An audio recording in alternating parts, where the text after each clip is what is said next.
ஒரு ஹெலிகாப்டர் வந்துட்டு இருக்கு, நீங்க வாங்க அப்படின்றத ஹீரோ சொல்றாரு. அதுக்கு அவரு இல்ல நாங்க இங்கே சேஃபா இருந்துக்கிறோம் அப்படின்றாரு. சரி நாங்க போறோம் அப்படின்னு சொல்லிட்டு கிளம்புறதுக்கு ரெடி ஆகுறாரு. விடிய காலையில பொறுமையா டோரை திறந்து வெளியில வராங்க. என்னதான் சைலண்டா இருந்தாலும் அந்த ஜாம்பிஸ்ங்க துரத்த ஆரம்பிச்சிருதுங்க.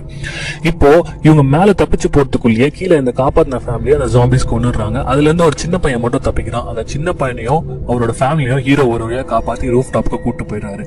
அங்க ஒரு ஜாம்பியோட ரத்தம் இவர் மேல பட்டுது. அதனால எங்க நம்மளும் ஜாம்பி ஆட போறோம்னு சொல்லிட்டு இந்த பில்டிங்கோட எட்ஜுக்கு போயிட்டு 1ல இருந்து 10 வரைக்கும் என்றாரு. ஆனா இவர் ஜாம்பியா மாறல. அதுக்கப்புறம் ஹெலிகாப்டர்ல வந்து ஏறிக்கிறாரு. அந்த ஹெலிகாப்டர் அங்க இருந்து கிளம்பி கடலுக்கு நடுவுல இருக்க ஒரு மிலிட்டரி பேஸ்க்கு கூட்டு வருது. அண்ட் இங்க இருக்கிற எல்லாருமே ரொம்ப இம்பார்ட்டன்ஸ் ஆனவங்க.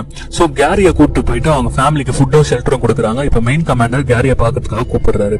கூப்பிட்டு இங்க உலகத்திலேயே இருக்கிற முக்கியமான டாக்டர்ஸ் எல்லாம் இங்கதான் இருக்காங்க, இவங்களை நீ தான் வழி நடத்தி போகணும் அப்படின்றத சொல்றாங்க. அதுக்கு அவர் என்னால முடியாது அப்படின்றாரு. இப்ப இந்த கமாண்டர் என்ன சொல்றாருன்னா, இந்த கப்பல்ல இருக்க ஒவ்வொருத்தரும் இந்த கப்பல்ல இருக்க வேலைக்காக தான் இருக்காங்க. இப்ப நீ இதை பண்ண விரும்பலன்னா நீ உடனே இங்க